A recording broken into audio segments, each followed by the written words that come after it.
Résumé, module 11 et 1. Donc, je vais faire un petit tour avec toi sur le résumé ici des modules sur la corrélation et sur la famille des fonctions. Donc, je veux t'expliquer un peu comment est-ce que tout ça fonctionne, comment est-ce qu'on devrait comprendre les problèmes. Donc, si j'ai deux... je vais baisser ici mon tableau. OK. Donc, si tout d'abord, on peut me présenter des informations de différentes façons, on pourrait me les présenter dans une table de valeur ou dans un graphique, puis on pourrait me demander c'est quoi la corrélation, est-ce qu'il existe une corrélation linéaire entre ces deux variables-là, les deux variables qui sont soit dans mon graphique ou qui sont soit dans ma table de valeur. Donc, si j'ai un graphique, par exemple, je pourrais avoir un nuage de points, comme ça, dans lequel je vois apparaître une droite. Donc, je vois que j'ai une droite qui représente l'ensemble de mes points et qu'elle descend. Mais je ne sais pas si cette corrélation-là, c'est une corrélation qui est forte, qui est parfaite, sûrement pas, parce que c'est des points qui sont alignés, si je veux avoir parfaite. Forte, il faut qu'elle soit quand même entre 0,87 et 1. Donc, en tout cas, du moins, ce serait intéressant de savoir si j'ai une corrélation qui est forte, moyenne, faible ou nulle. Donc, le coefficient, pour être capable de l'obtenir, il faut utiliser une méthode qu'on appelle la méthode du rectangle. Et cette méthode-là consiste à aller tracer un rectangle le plus petit possible, donc qui vient toucher à mes points et qui englobe tous mes points autour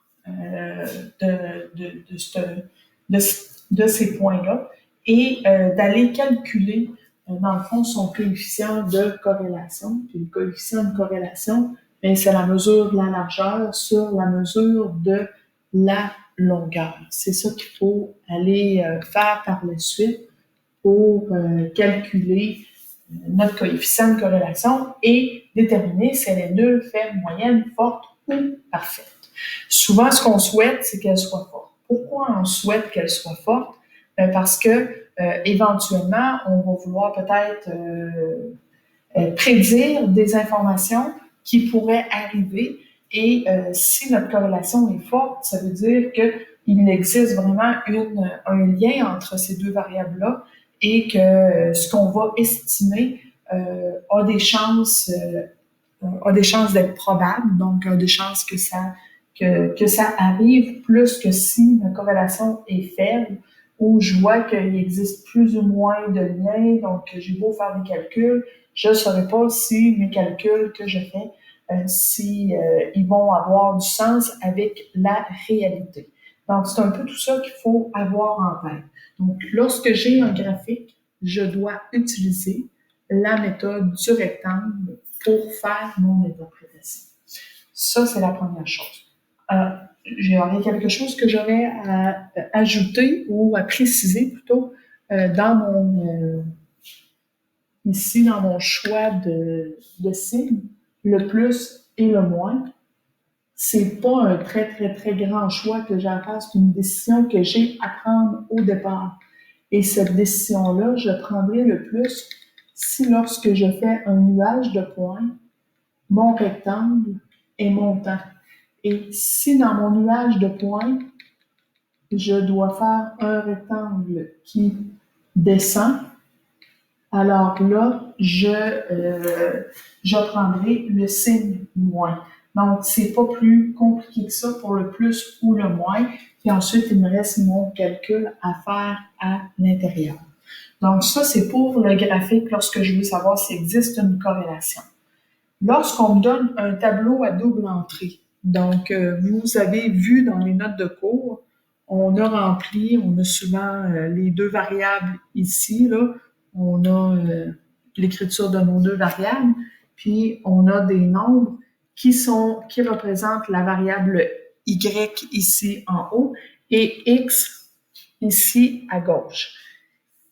Il faut le voir, ce tableau à double entrée-là, comme deux axes, un peu avec les flèches que je viens d'ajouter, ne sont jamais là. Il faut le voir de cette façon-là. Parce que j'ai pas besoin de faire de calcul, j'ai pas besoin de me refaire un tableau, un nuage de points et de préciser fortement si de faire la méthode du rectangle pour valider si les informations sont si c'est une corrélation qui est forte ou pas.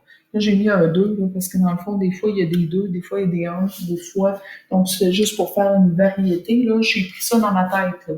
Donc, habituellement, je te présente un tableau comme ça avec plein de petites cases, là, toutes quadrillées.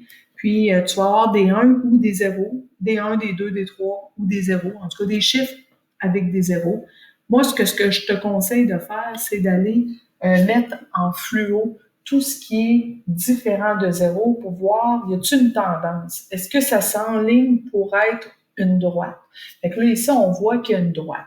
Si on se laisse influencer, déjà en partant, on pourrait dire, hey, il existe une droite, la droite est quand même assez forte, hein? Les chiffres sont proches l'un de l'autre, puis elle monte. Fait que là, c'est là que tu vas te faire prendre.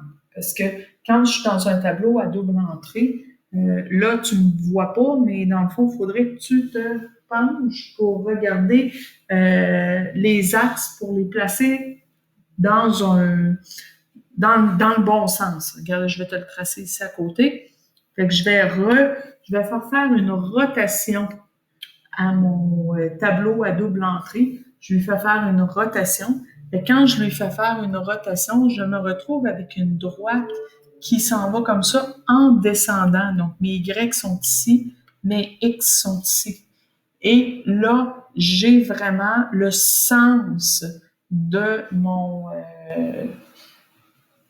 ma corrélation, c'est-à-dire elle est négative, puis je pourrais dire qu'elle est forte.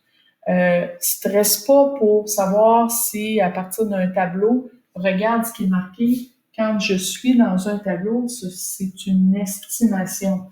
Donc, ça se fait à l'œil. C'est pas précis. Donc, c'est avec ton œil de lynx que tu vas venir me dire. Donc, souvent, tu vas avoir un choix multiple pour ça ici. Puis, le choix, ben, ça sera pas choisi entre forte ou moyenne.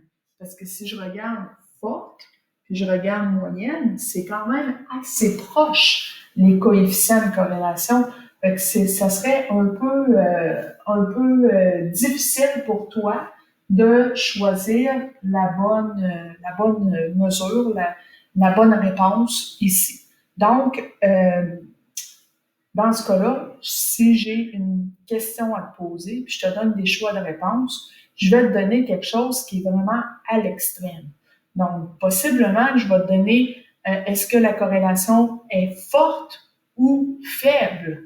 Donc, je vais aller à l'extrême. Fait que si je m'en viens avec forte ou faible, OK, faible c'est 0,5, puis forte c'est 0,87 plus, mais là, il y a une plus grande marge entre les deux. Donc, je suis capable vraiment de me positionner puis de dire, OK, elle est forte ou elle est faible. Il n'y a aucune hésitation à avoir. Donc, ici, pour reconnaître si il existe une corrélation, je peux l'avoir en, en nuage de points ou en table de valeurs. Donc, il y a deux méthodes différentes. Et dans ce module-là, on a appris une autre chose. On a appris à faire des droites, à calculer, à retrouver des droites dans une corrélation linéaire, donc des droites de régression. Donc, on a appris à retrouver des droites de régression. Pour retrouver une droite de régression, ça nous sert à quoi? C'est quoi son but? Bien, son but à la droite de régression, c'est d'estimer, de faire une prédiction des valeurs de X. C'est ça son but, OK? C'est de faire une prédiction.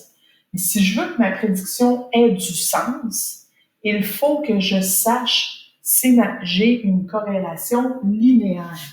Donc, ça, c'est vraiment, vraiment important. Il faut que je me souvienne, il faut que je sois vigilante quand on me donne un problème. Est-ce que dans mon problème, on me dit qu'il existe une corrélation linéaire? Si ce n'est pas le cas, il va falloir que je fasse la vérification. Vérification du lien avec la méthode du rectangle si on ne me dit pas qu'il existe un lien dans le contexte. Donc ça va être important. Si je te dis pas au départ qu'il existe une corrélation linéaire très forte, bien, tu n'as pas le choix. Tu dois absolument aller faire si je te donne des données, ben, tu vas aller me faire un graphique, tu vas aller placer tes points dans un graphique, tu vas aller ensuite utiliser la méthode du rectangle, puis tu vas aller calculer ton coefficient de corrélation, puis là, tu vas conclure s'il est fort, moyen et faible, puis là, tu vas pouvoir faire ta droite de régression en sachant si l'estimation que tu vas faire du sens ou pas. Elle fera du sens si la corrélation est forte. Elle n'aura pas de sens si la corrélation est faible. Donc, toujours avoir ça en tête. Donc, là, on utilise quelle méthode pour retrouver la droite de régression? On utilise la méthode de Mayer. Et ma méthode de Mayer me dit la chose suivante. Pour un Pico, mettre en ordre croissant par rapport à X et séparer en deux groupes égaux. Okay? Et là, il y en a qui se sont fait avoir dans le formatif. Donc, attention, faire une note à moi-même, ne pas oublier. OK? Donc, de mettre en ordre croissant. Si nombre impair de données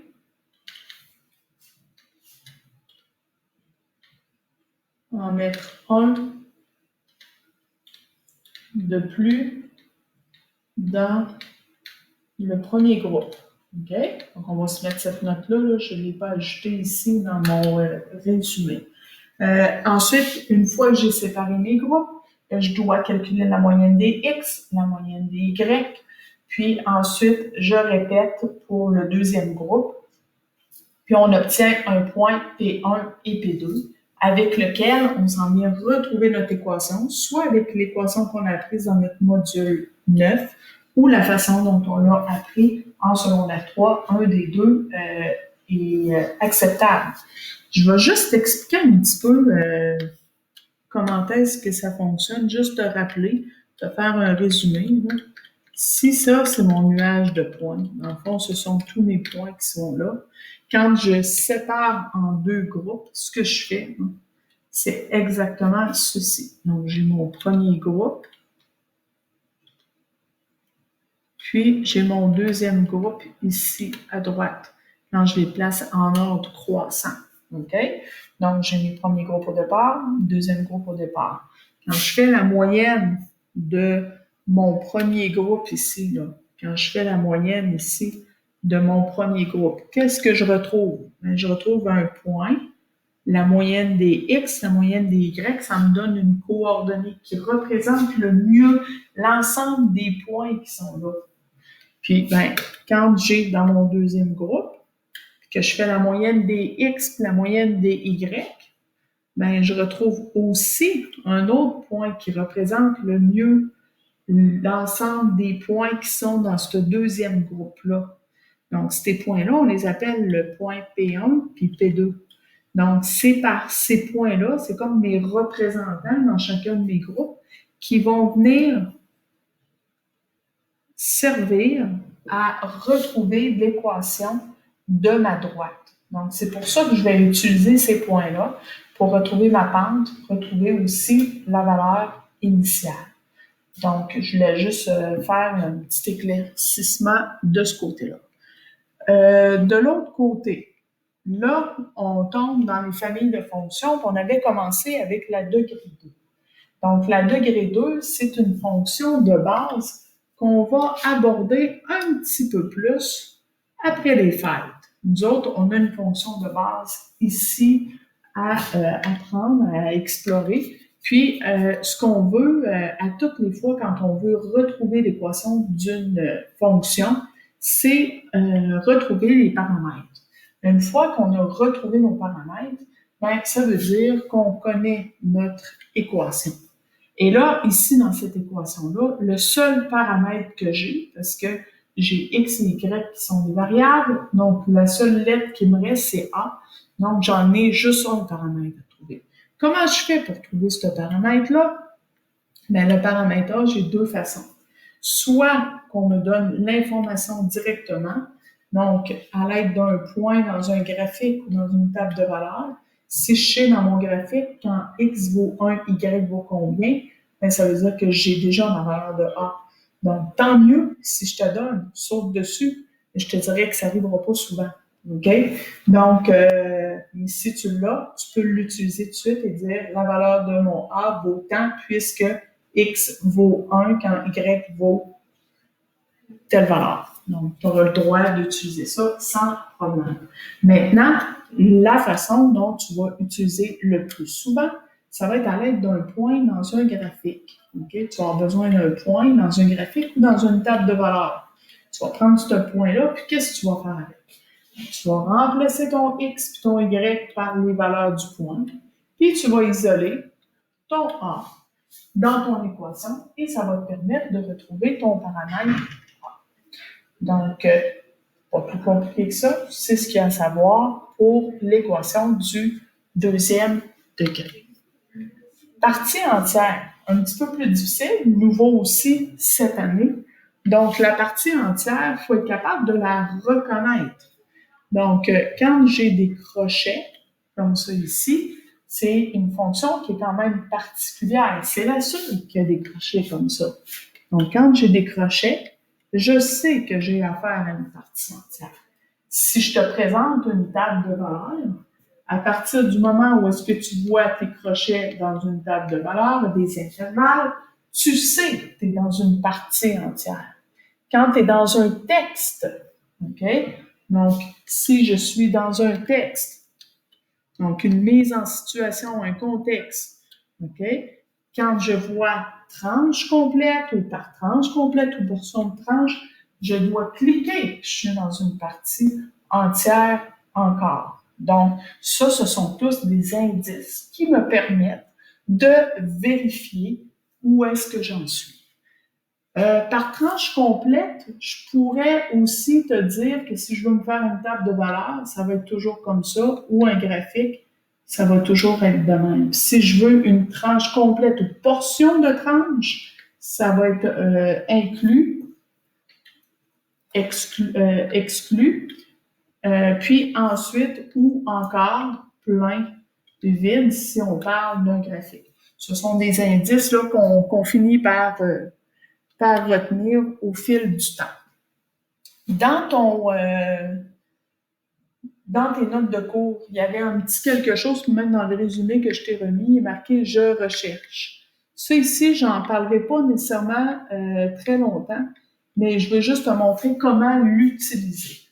Donc, si je recherche un graphique, ça veut dire que à quelque part, quelqu'un m'a donné soit une table de valeurs, il m'a donné peut-être plus une équation. OK? Donc, ce que je vais faire avec mon équation, c'est que je vais aller retrouver ma longueur en premier. Ça va être ça mon premier élément. Et je vais aller trouver ma longueur. Et une fois que je vais retrouver ma longueur, à côté, je vais aller justifier. Donc, je vais aller faire une justification ici de la valeur excusez-moi, si je prends plein vide ou vide plein à l'aide de mon signe, de mon paramètre A. Une fois que j'aurai fait ça, là, j'ai la tête pleine, c'est pour ça que j'hésite. Donc, quand j'aurai fait ça, je vais passer à la deuxième étape. Deuxième étape, ça va me permettre d'aller trouver ma hauteur.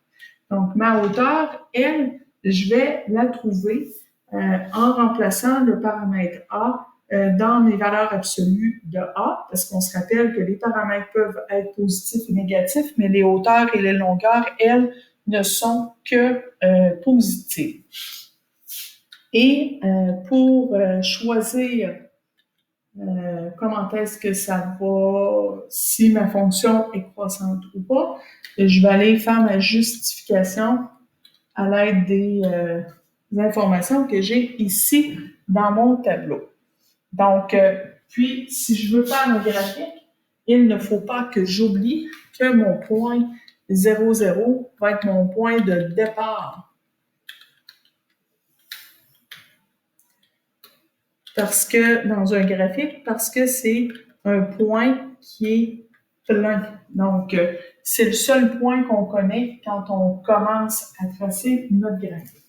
Et là, je vais faire la même chose, un peu les mêmes démarches, tout dépendant de ce que je vais aller retrouver. Si je veux trouver une table de valeur, voici ma première étape. Cette fois-ci encore, je vais trouver ma longueur, je vais donner ma justification avec mon deuxième carré. Je vais faire ma deuxième étape pour trouver ma hauteur, je fais ma justification et la même chose pour l'équation.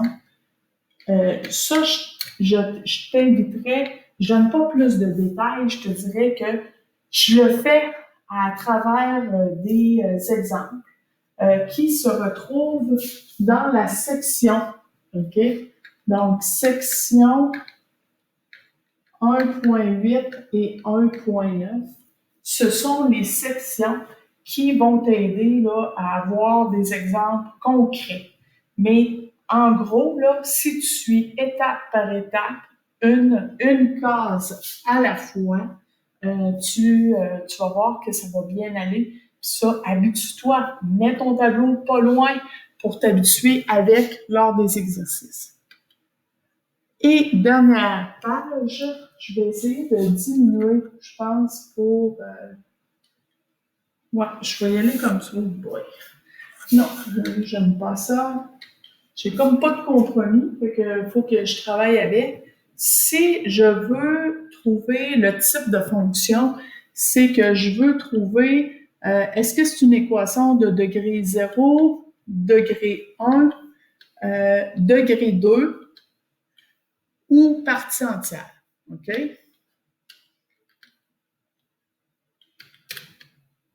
Bon, à partir d'une table de valeurs. Donc, ça ici, là, c'est à partir d'une table de valeurs. J'aurais pas besoin de cette méthode-là pour 1. J'aurais pas besoin de cette méthode-là pour la partie entière. Parce que ma partie entière, dans ma table de valeurs, qu'est-ce que je retrouve? Intervalle. Intervalle pour les X. Donc, quand je vois des intervalles pour les X, ben, je le sais que c'est une partie entière. Fait que j'ai pas besoin d'aller plus loin. Je sais déjà quel est le type de fonction. Par contre, pour les trois autres, ça pourrait arriver que j'hésite un peu. Et ce que je te conseille de faire, et que je veux avoir comme démarche, c'est de calculer deux taux de variation puis de les comparer. Quand tu les compares, tes taux de variation, tu veux savoir s'ils sont équivalents. Donc, est-ce que tes deux taux de variation sont égaux ou est-ce que tes deux taux de variation sont différents? S'ils sont égaux, tu as une droite. S'ils sont différents, tu as une courbe. Quand tu as une degré 0, c'est parce que ton taux de variation, quand tu l'as calculé, il t'a donné 0. Si ton taux de variation il est différent de 0, c'est parce que tu as une degré 1. Donc, puis, si tes taux de variation sont différents, c'est parce que tu as une degré 2. Donc, c'est aussi simple que ça. Et là, on redescend. Puis quand j'ai une degré 0, ça ressemble à quoi? Bien, ça ressemble à une droite qui se trouve à être une droite horizontale. OK?